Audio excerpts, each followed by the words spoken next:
Hi, everyone. Welcome to another episode of Second Act Actors. I'm your host, Dr. Janet McMorty, and I'm still a medical doctor simultaneously trying to pursue a career in acting. My guest this week is Christopher Dattoli. He is a voiceover actor. He was in marketing before. He still does some marketing on the side, has a military background. He didn't serve, but his dad was in the military, so comes from a very military family, so that logistic, structured, practical brain, went into marketing and then now is pursuing a career in voiceover. He is fascinating human being, a massive nerd, and y'all know I'm a massive nerd as well too, so immediately I was like, friends!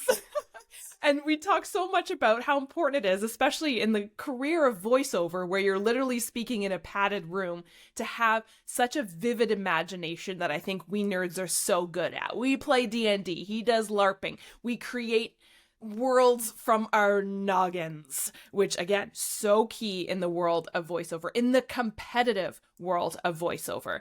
He's from the Jersey Shore, he's got accents up the wazoo, he is an incredibly cool human being. Please enjoy voiceover artist Christopher Dattoli.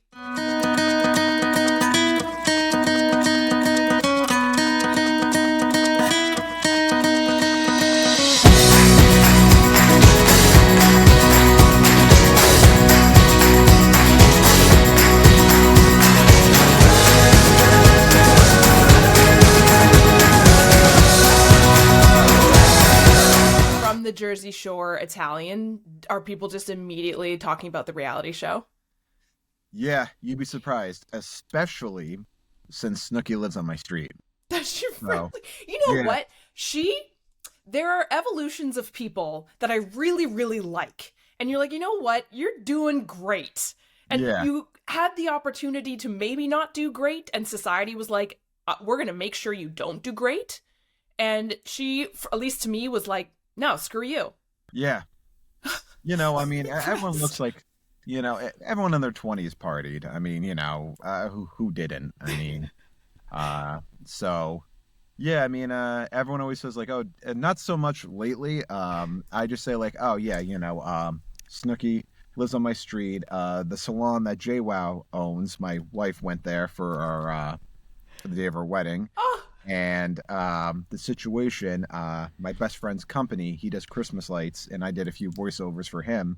Oh my gosh. We used to do the situation's Christmas lights, so it was like kind of a small world. I'm like, all I need is Paulie and Vinny, and then I'm good. You've completed the set. Exactly. My immediate reaction is kind of very similar to what we get a lot in Canada, you know, or like people who are not from Canada, like, oh, I know Steve from Canada. Do you know him? And we're kind of like, no, but we probably do. I wonder, is it very similar? Like, oh, like you're on the Jersey Shore. Do you know everyone from the Jersey Shore? And you're like, yeah. Yeah, it's do. Yeah, it's from the Jersey. Lately, it's been they ask me this question, and I will die in this hell. They say, "All right, is it Taylor ham or is it pork roll?" And I will say it's pork roll. It's always pork roll. Or most importantly, oh, you from North Jersey? You from South Jersey? I'm from Central Jersey. Yep. We exist. See, so I wouldn't know the differentiation, but I'm assuming it's very similar to, I don't know, like any. It's probably very accent-based. I know this goes into your voiceover career. Yeah. Are there distinct North Jersey, South Jersey, Central Jersey accents? Oh, yeah, there are. Fascinating. So it's North Jersey, you get a little more of that sort of like that New York type of vibe to it. In certain areas. Southern, it's a little more Philadelphia and a little Southern twang to it, just depending on what areas. The Pine Barrens, yeah. And Central Jersey, we're like a little mix of the hybrid. We're more, I mean, all of us, we all say water, like water, you know, we don't put the tea in water. Coffee, you know, yeah. I'm sitting right now making myself laugh because, you know, I'm getting into voiceovers. I had to break that little stigmata for doing like no regional accents. So, but yeah, it's, I do, after a while, I do understand the difference and everything. And I said, you're from North Jersey. I'm like, oh, you're from South Jersey. I'm like, all right, that's a little mix. You got to be from Central. So are you from this part of Monmouth? You part of this part of Ocean County? So then, you know, able to pick up on that. It's so interesting. And I think I remember the very first time I realized that Canadians have an accent compared to our American counterparts. And I remember it was when it was Nelly Furtado accepting her Grammy. And the way that she spoke was so different than anyone else accepting Grammys because they were all from the States. And I just remember, I think I was, 15 or something, being like, huh, that's the first time I've been shocked with the distinction. And then, of course, getting into the film industry, into acting, up here, everything, they're like, get rid of your Canadian accent. We want general American. You need to say sorry, sorry, sorry, sorry, sorry, sorry, and about. And there's, I didn't clock it until I actually heard it. Mm-hmm. Yeah. You don't know until you hear it or if someone points it out. Yeah, like for when sure. I worked with one of my coaches, he goes, "Oh, you're from Central Jersey." I'm like, "Whoa, how do you know that?" He goes, "I hear it." He goes, "I was from Central Jersey. I was all over Jersey, and he lives on the West Coast now, but he was just pointing out, like, I could hear it in your voice, just the way you're talking." I'm like, "Was that a bad thing?" He goes, "Well, some people just want like a non-distinct accent, like a regional accent. So he helped break me out with some of that, but I still have like, Southern accent. I got to turn it on a little bit, turn on like the regional accent voice, and then act casual." Yes. So, Yes. conversational. Conversational. That's the big thing. It says be conversational. Okay, conversational. And it's funny because you think, like, am I not? Isn't that just normal speak? Yeah. But then people are like, no, truly. Yeah. It's amazing, like how to make medical. Because lately I've been doing a lot of medical explainer videos, and make it sound like you're talking to your best friend. I'm like, I've never heard of these terms in my life. I'm like, how can I, very casually bring up Staphylococcus in conversation? Even then I kind of struggle because I had to think like, and that's just a common cold, I think. Yep. So I have to listen to different pronunciations. I have a cheat sheet that I use. So I'm like, okay. And I just practice it. Yeah. There's actually a technique I use for that too. Oh, that's super cool. Okay. I want to dive into all of this, but first I want to hear, how did you get into this? How did you start? Sure. So when I was younger, my dad always told me that, "Chris, I guarantee when you're older, you're going to talk to yourself in a padded room." And I'm really happy just to prove him right. It's just, my father saw something in me and I'm happy to prove it. But in all in all seriousness, I guess I always had like the acting bug when I was young, back when they had Universal Studios in Orlando, Florida. I actually got picked for a pilot of a TV show there, and I think it was called maybe like Kids versus Adults.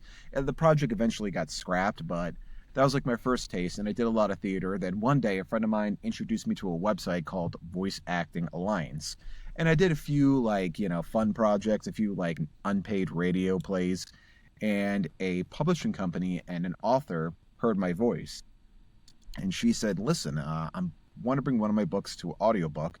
Would you be interested in auditioning for it? Here's a script." And I did it and I got it, and it was actually a really big paycheck. So I stood there and I thought, you know what? I really want to do voice acting. Everyone said I'm always crazy. If I'm going to do this, I got to do it right. So I invested in coaching. I made a few mistakes along the way. But then I got into coaching, and then I started, because I've been in marketing for probably 13, 14 years. So I knew a little bit about the marketing game. So I just reached out to different potential clients, reached out to agents, and, eventually I got one job, then another. And then I was actually in the corporate world, in the marketing department, pretty high up. And just one day I quit. It actually happened around Christmas. There was a holiday party, and the CEO didn't invite me because this is verbatim what he said.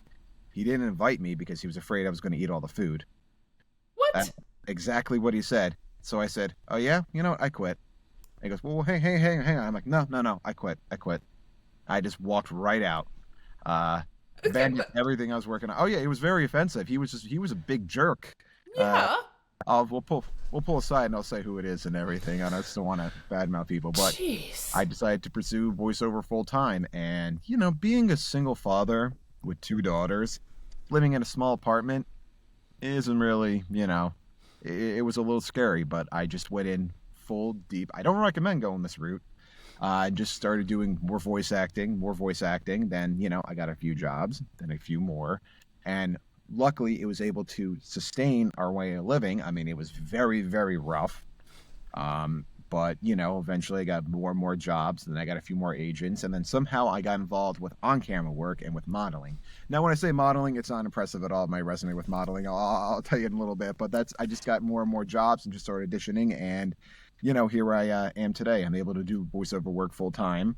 I'm a very big workaholic, and I still do freelance marketing as well, just because, the acting game, the strike happens. We're still in strike right now. It's, I don't want to say unpredictable, but I'll say unpredictable. I mean, I keep at it, of course. It's what I do full time, but just on the side, once my voiceover day is done, I kind of do a little marketing for a few random companies just to get some sustainable income because, I am, married now, have a wife, baby on the way, and 2 daughters.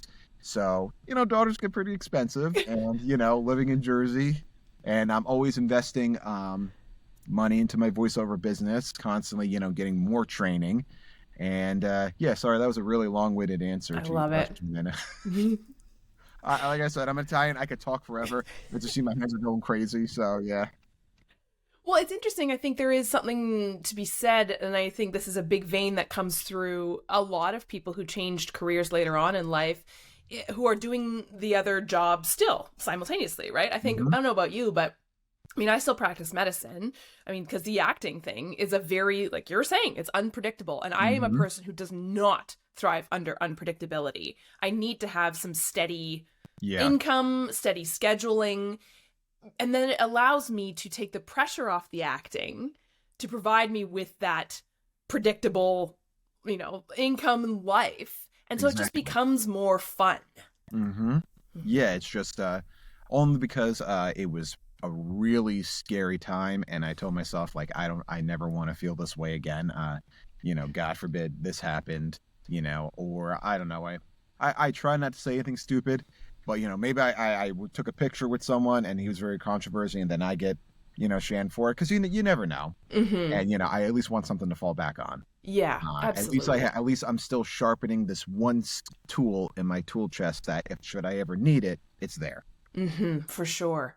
Now, when you were starting your career in marketing, was like, I know you kind of said there was always that like vein of kind of creative whimsy and stuff like that. Was there ever thought, or even especially when you decided I quit this, when you're like, you know what, I need to go back to it? What drove you forward to continue on the kind of quote unpredictable career? So it was just I wasn't happy in marketing. Like Hmm. and it's weird because I do like marketing a lot. Like I think it's a fascinating field. It's great to help businesses and everything. It just I realized like when I started like getting behind the mic, there was so much passion, so much Hmm. joy, and when I did marketing, it felt like work. Hmm. It just like it was just a weight on my shoulder, and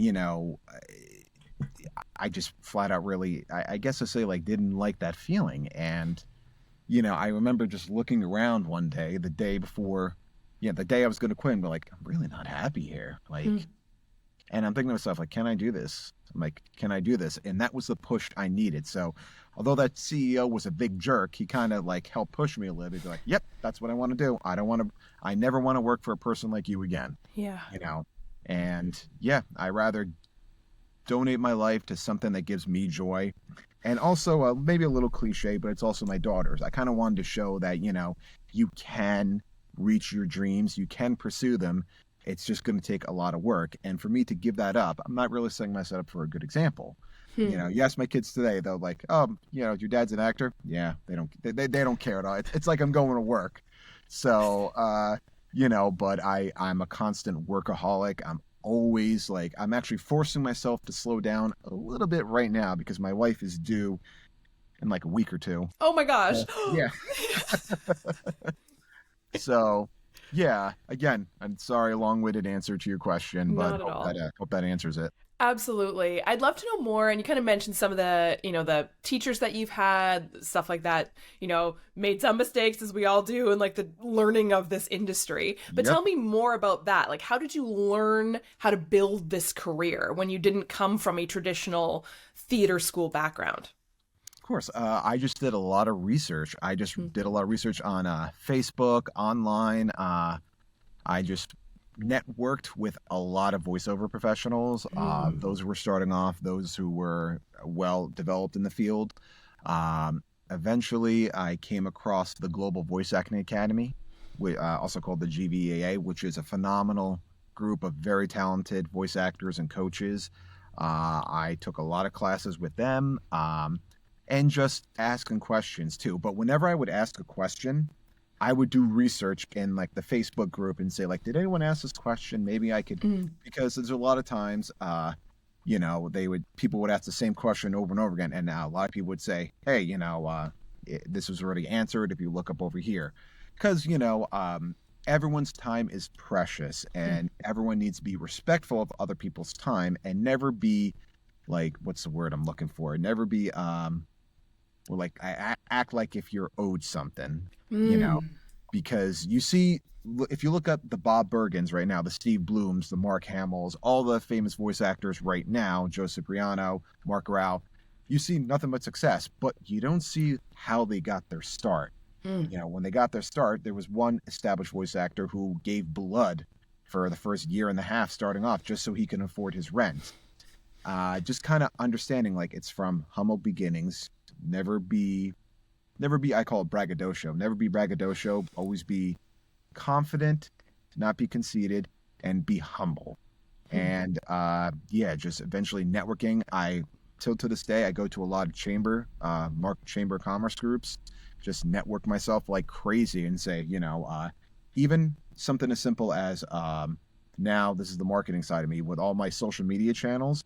It's all the same picture and it's all the same handle. That way I can kind of learn that as well. It's again, a long-winded answer to your question and I kind of jumping topics a little bit, but again, just doing a lot of research, finding the right coaches and doing research on those coaches. Mm. Me, a coach should be someone who's in the voiceover industry for a minimum of 10 years.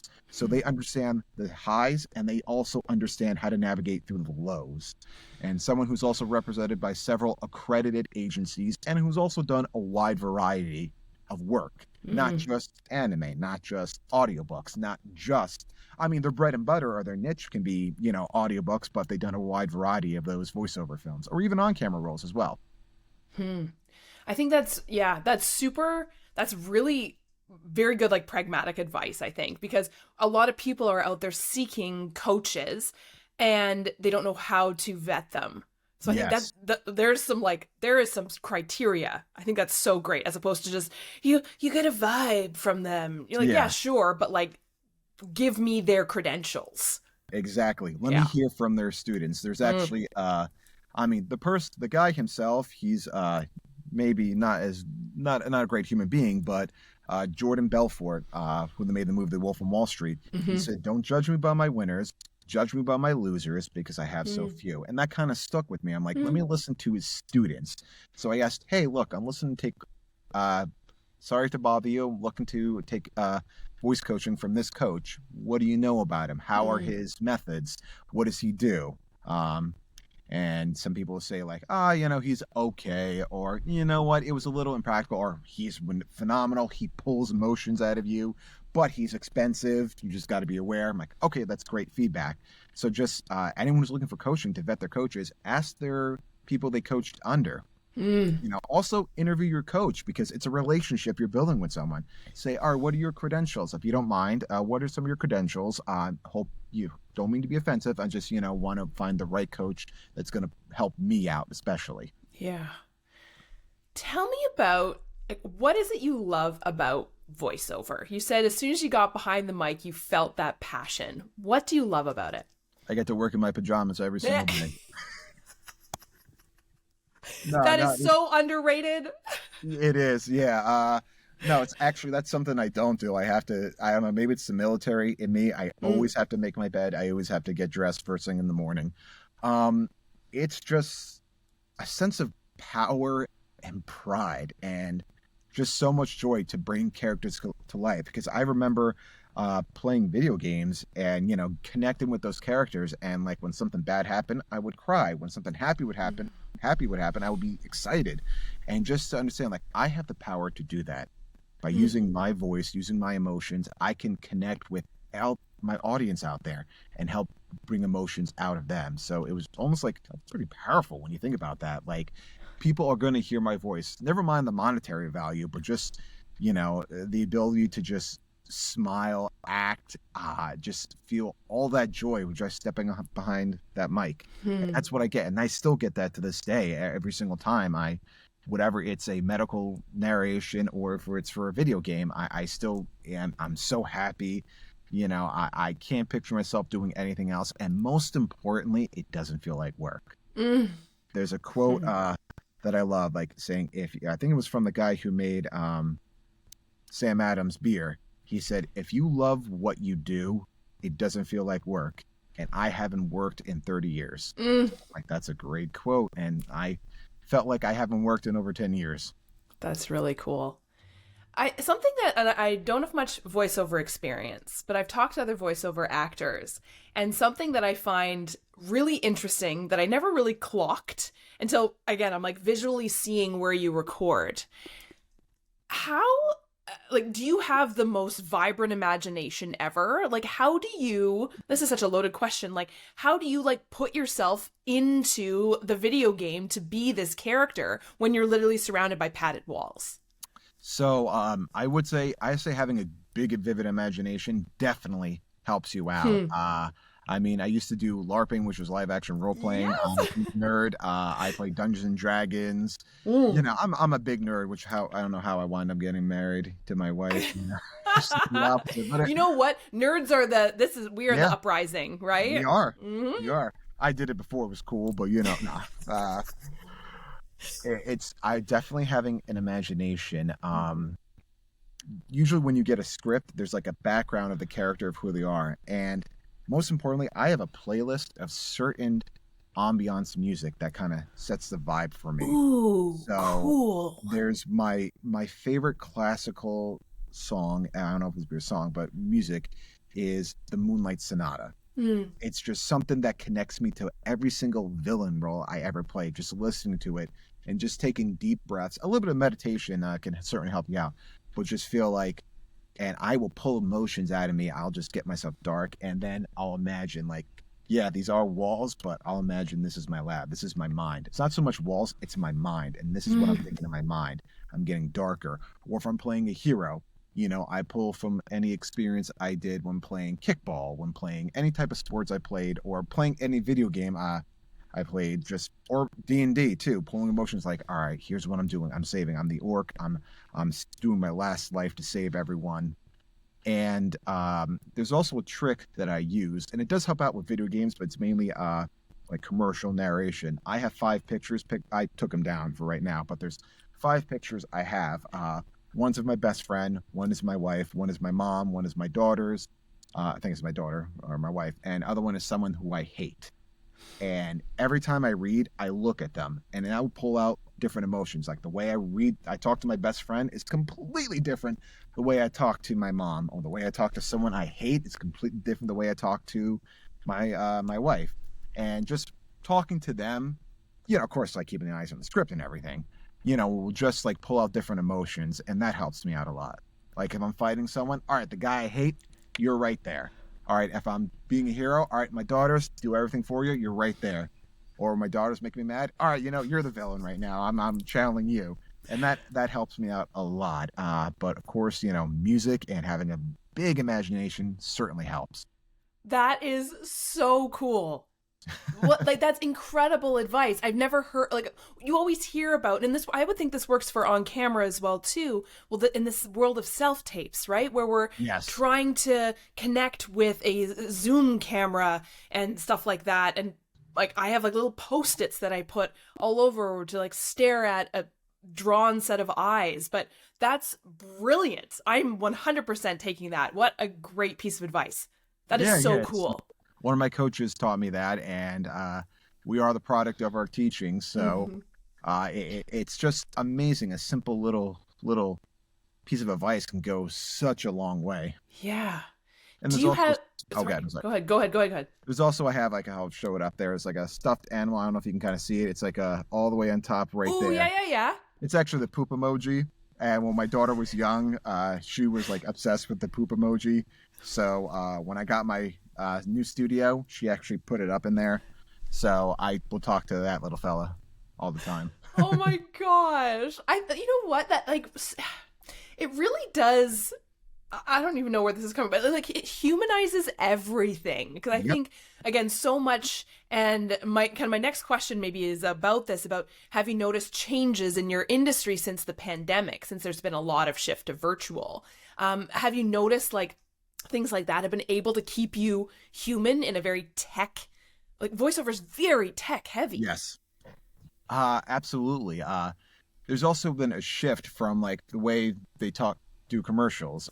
It's more like laid back, excuse me, Mm. like a laid back approach. Like Yes. you're more like, I guess the young kids call it vibing, you know. You're Mm. just like, hey, what's up, buddy? Did you hear about this new product from Allstate? It could really help you out and save 30%. I just combined like 4 different like insurance commercials right there, but just something. And also whenever I speak, sorry to jump back a little bit, I'll have what's called a leeway. So whenever I see a script, I just make up a random sentence. Like let's say I'm talking about to kind of go back.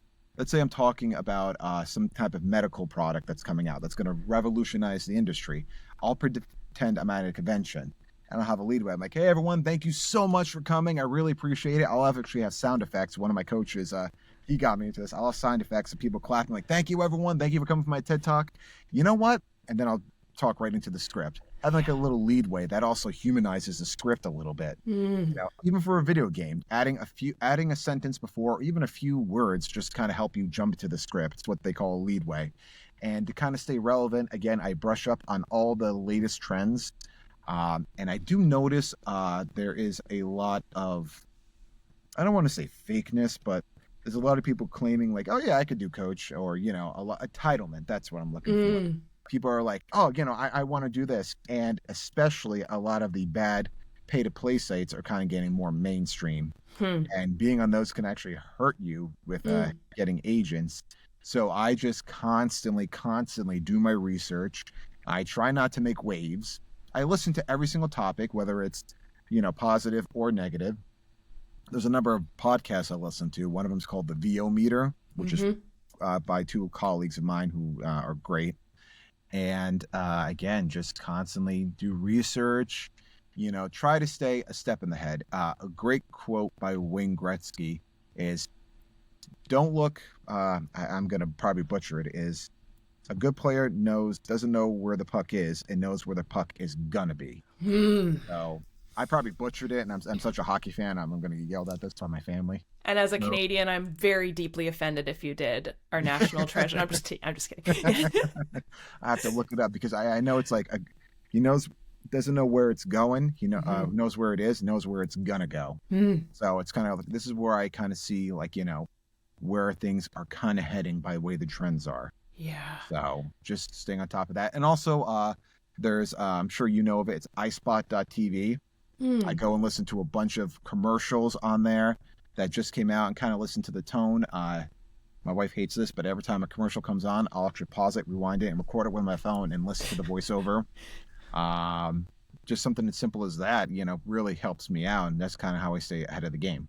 Yeah, I think that's so important. The game, Well, yeah, God, stay in it. And it's funny you say that. I remember even when I listen to commercials now, that the relaxed style is something really interesting, because I know we as like female presenting individuals with a female voice, I remember when I first started in this industry, they said, you need to get rid of your Canadian upspeak, like my name is Janet, ?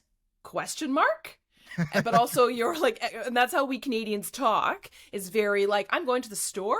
You're like, are you?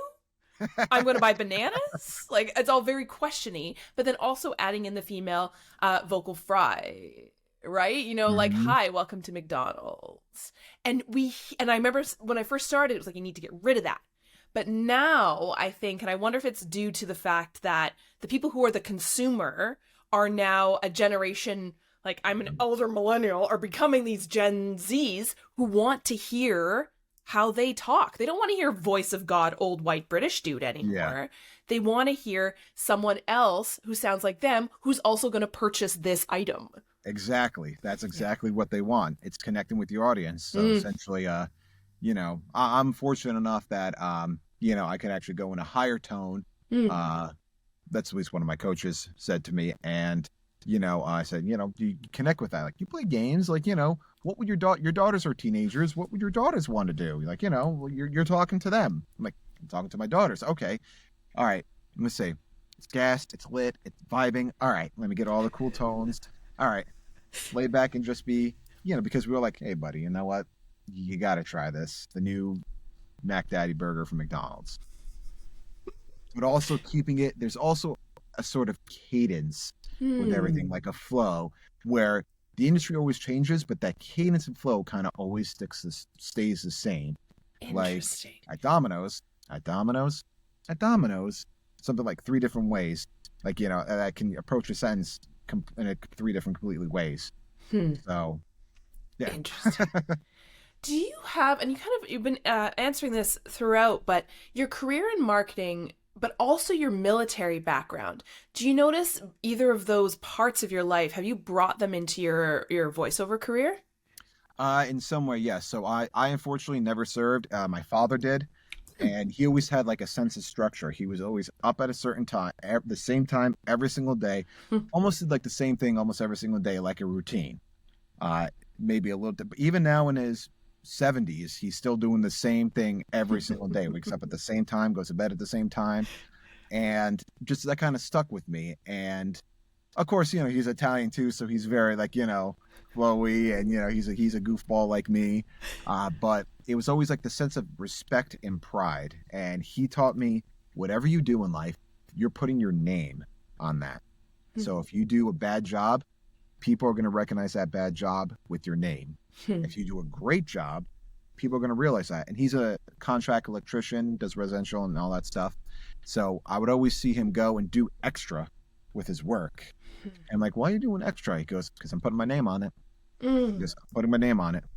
So just that sort of structure, saying like, all right, if I like make a little schedule for myself, like I wake up at this time, I do this every morning, maybe 10 minutes of fluctuation a little bit, but stick to that structure, it would really help me out. And it has, I wake up, lately it's been a little different, but at the same time, usually it's about 6 in the morning, sometimes 5:30, maybe a little later, depending depending on the night before, if I'm, how late I'm working. And, I'll have a cup of coffee. I'll watch a little bit of TV. I'll sit down for 3 minutes in just complete quietness and just think to myself. I guess that's meditating.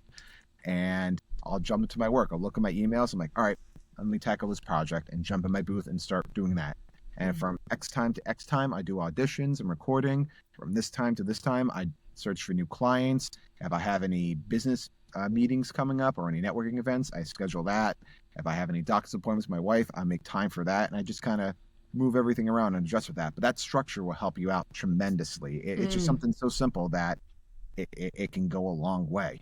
Mm. And Yeah. as a kid, I didn't really like think it mattered. Like my father, little did I know, like my father waking up every single day, he's stuck to his schedule all the time. Hmm. Yeah.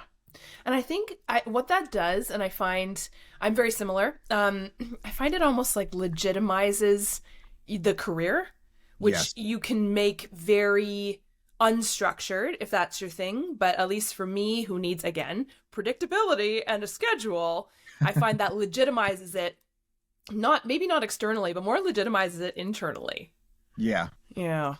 And of Do course, you? oh God, I'm sorry. No. Go ahead. Go ahead. Yeah, of course, there's sometimes because my agents are on the East Coast, West Coast. I have some all over. I'll get auditions sometimes 10 o'clock at night and like, hey, can you do this in about 30 minutes? And yeah, you know what? I'll try to push it out as much as I can because I'm always big on when you get the audition, do it as much as I can, do as soon as you can. Hmm. But sometimes you have to walk away a little bit because you may be rushing a little bit. You might be getting inside your head a little bit and, messing up. So maybe if you're not getting the best take, stop it, take a little break, take a sip of water, relax, and then think in your head. And I'll take out my phone. I'm like, I'll say the script this way and I'll go back and play it. I'm like, all right, let me try to say it this way. And sometimes it'll Hmm. sound better. Sometimes it Hmm. might sound worse, but you know, uh, yeah, that's kind of what I do with auditions. Yeah. Do you have any advice for anyone who's interested in getting into a career in voiceover? Absolutely. First and foremost, I would say don't quit your day job just yet. It's okay to have a survival job while you're doing voiceover work. Uh, you have to know when you're ready to do it full time. Mm. I unfortunately wasn't ready to do it full time when I pursued it, but I just kept at it, and eventually I am doing it full time. Vet your coaches. Mm. Don't worry about anyone else's success. Some people's journey is different. Actually, everyone's journey is different. You know, you have to understand it's a marathon, not a race. If sometimes you could do 500 jobs and not get booked one. Someone can do two jobs and all of a sudden they're the voice of Fox or the voice Mm. of, Cartoon Network or Nickelodeon or what have you. They're doing all the anime you could possibly imagine, or they're voicing all the video games. And just because one person is voicing all the video games shouldn't discourage you. Build a bit of a thick skin. Mm. Always put money back into your business, because whenever you put money into your business, because you're essentially starting a voiceover business, definitely take a few marketing classes, take a few business classes, Mhm. and always understand that when you put money into your business, it's never an expense, it's an investment. You're investing in yourself. Be confident, don't be cocky or braggadocio, be humble. Mm. It's okay to be confident, but in the thousands of voiceover people I've met, the talented voice actors and actresses, I've met maybe two or three jerks, Hmm. and they kind of had the same thing, like the attitude, like, yeah, I'm the best, I know. Which one sense I admire the confidence, but they're also mean. Like, best way I can kind of put it. You don't have to do that. Like, and some people do that so you can build a thick skin. Like, if you could take this, I'm like, all right, yeah, I get it, but you don't have to be that big of a jerk. And also save money aside. Get coaching till you're ready. Sometimes it'll take a little longer to make your demos than others. Your coaching might just take a little bit longer. And it's a lot of advice I'm throwing out there. Mhm. It's great. And most importantly, never lose your inner child. Mm. There's this quote that I always use: growing up, growing old, that's inevitable. Growing up, that's optional. Oh, And I you love get that. to be a kid, you get to live your dreams, you get to play cartoons, you get to do anime, you get to do video games, audiobooks, you get to play all this wide range of characters, and you get to be in your pajamas all day. You get to talk to yourself, and you have yourself a blast by doing it. So just never lose your inner child and just keep at it. Mm. That's the most important thing. When you feel like you're about to lose hope, keep going, Mm. because Yeah. everyone's journey is different. I mean, I think it was Colonel Sanders who finally got success at 70. And people, some people want to, get inspired by that. Some people feel a little uninspired by that. I'm like, oh my God, I got to take this on. I'm like, if it was easy, everyone would do it. Hmm. And one thing you have to understand too right now is the voiceover industry is oversaturated with Hmm. so many voiceover talent. So you have to find a way, because when they get a script, everyone's going to start the script the same way. Everyone's going to go right. Find a way to go left a little bit. It might be changing a word, adding a word, maybe conjunction, and say it is, it's. And it's also going to make people think like, oh, that's interesting. Trying to find a way to uh, stick out, a good way to stick out, and go with that. And niches is where you find the riches. You know, Mm. you don't want to do like a wide variety of things. You don't want to do everything with voiceover. Find like, all right, what's your passion? If you want to go in video games, all right, make a video game demo and a commercial demo. And if you that passion's that, stick with that field. Go on it. You could also do other things in the voiceover industry, but find your whatever your niche is, fine with that. I think that's so, excuse me, so important. I think, at least I've noticed, and I know again the pandemic has made this a very accessible career for people. It's a low barrier to entry, I think. But I think to get to the level that a lot of people aspire to, I think is extremely challenging. Yeah. Oh, and I Yeah. will say, one more piece of advice, and I might get flack for this from the big companies, but I don't care. You want to stay off of Fiverr. Fiverr Mm. and Voices One Two, not Voices One Two, Voices.com. Ugh. So just Yeah. those two. Fiverr because, well, you do voiceover work for $5. So when an agent looks at you, they're going to say, okay, how can I make money with you? And they do a lot of research. They do a lot of background work on you. They do a lot of research on you.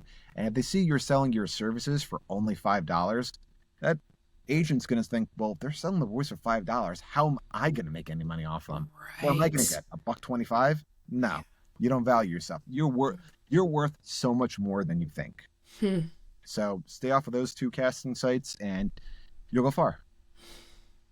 Do you have any favorite moments from your time, like in the booth or anything like that? Any fun times, any fun projects?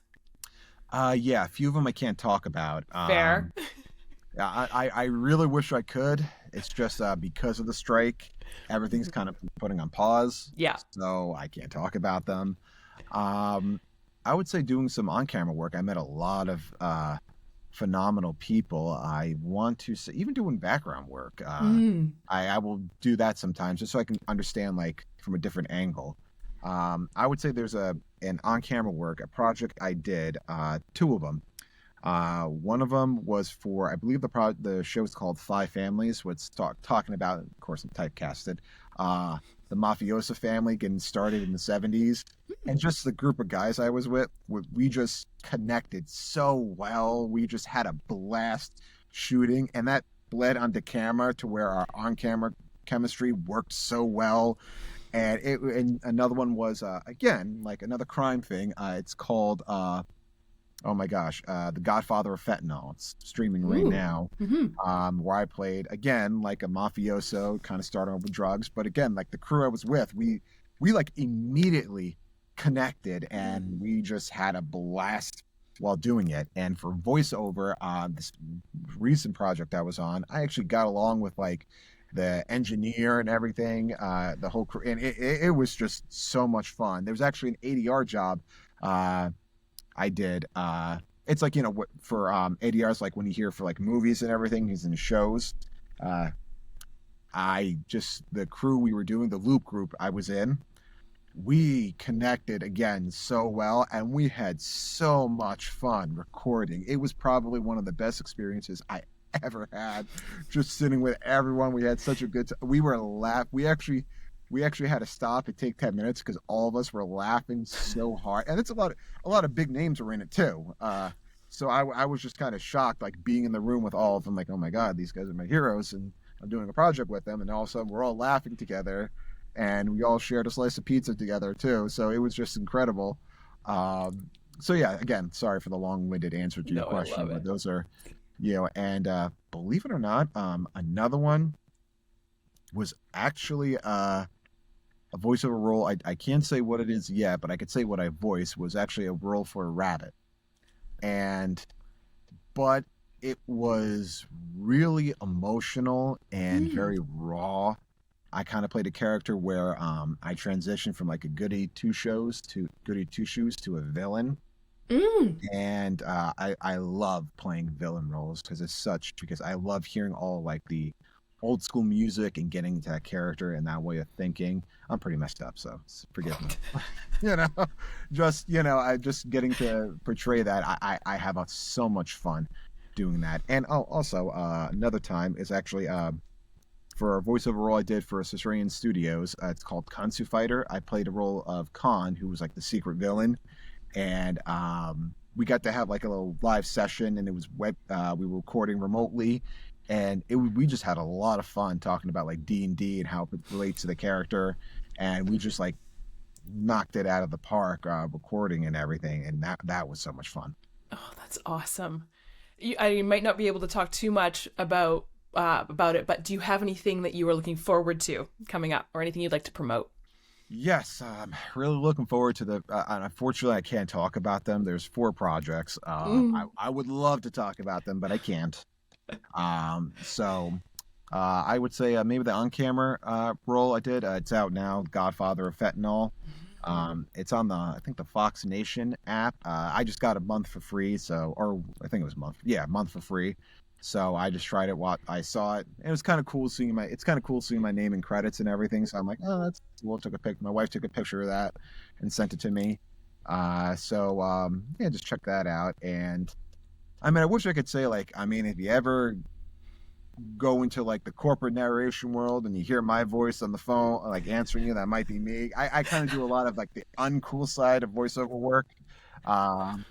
So I wish, but it's like, kind of so nonchalant. It's like, if you ever have a Staphylococcus and, I'm probably pronouncing it wrong again.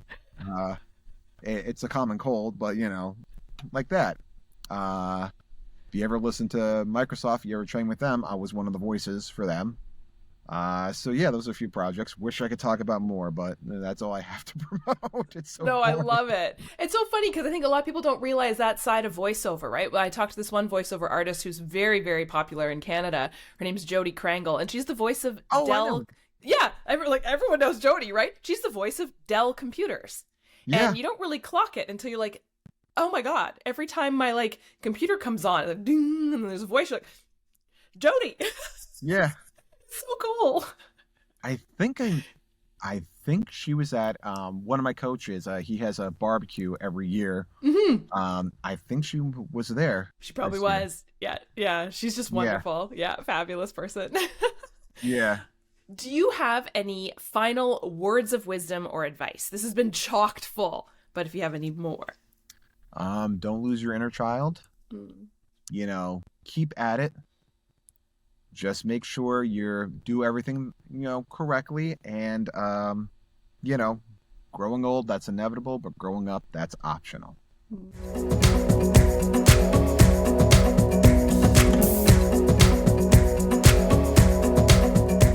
Thank you everyone for tuning in, and thank you, Christopher, for being my guest this week, fellow nerd. If you are interested in learning more about Chris and his dulcet tones, he can do General American, but boy howdy, can he do Jersey. You'll find his website in the show notes below. We were talking a little bit about, after we think we went offline, about how he's going to start coaching voiceover, which is really exciting. So hopefully they are in the show notes below. Fingers crossed. I've got some links to his class that will be coming up, because we talked a lot about, vetting teachers, vetting coaches, and y'all, he's been in this industry for over a decade. He was there before the pandemic when voiceover became hella cool. Let's be honest, it's always been hella cool. I hope you will all tune in next week for another episode of Second Act Actors. Bye!